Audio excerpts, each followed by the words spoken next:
আজকে এই নন্দকুমার নদীতে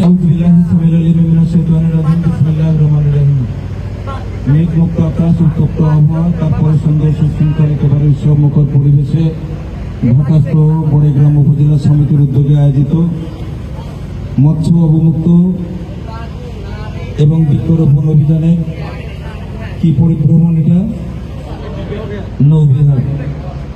এ সমিতির সভাপতি, সম্মানিত সাধারণ সম্পাদক সহ সকল সদস্যবৃন্দ, গুরদাসপুর উপজেলার প্রিয় নেতৃবর্গ, পৌরসভার প্রিয় নেতৃবর্গ এখানে উপস্থিত আছেন, সবার প্রতি সালাম, আসসালামু আলাইকুম ওয়া রাহমাতুল্লাহ। রূপ লাবণ্যের লীলাভূমি বাংলাদেশ, সুজলা সুফলা শস্য শ্যামলা গোটা বাংলাদেশকে সবুজ থেকে ভরে দিয়েছে। তারই ধারাবাহিকতা অব্যাহত রাখার জন্য এই সমিতি উদ্যোগ নিয়েছেন বৃক্ষরোপণ। আমরা আজকে একটা বৃক্ষরোপণ অভিযানও চালাবো।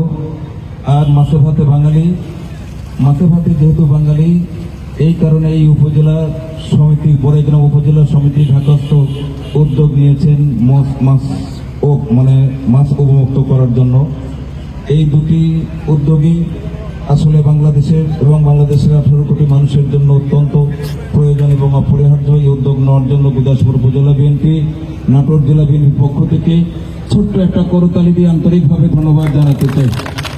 সবাই ভালো থাকবেন, আপনাদের উদ্দেশ্য আদর্শ সফলতা কামনা করুক, এই আশাবাদ ব্যক্ত করে আমি আমার সংক্ষিপ্ত কথা শেষ করছি। আল্লাহ হাফেজ। বাংলাদেশ জিন্দাবাদ, বাংলাদেশ জাতীয়তাবাদী দল জিন্দাবাদ। ধন্যবাদ, অসংখ্য ধন্যবাদ আব্দুল ভাই। নদীতে আমরা আজকে এই মৎস্য অবমুক্তকরণ করছি।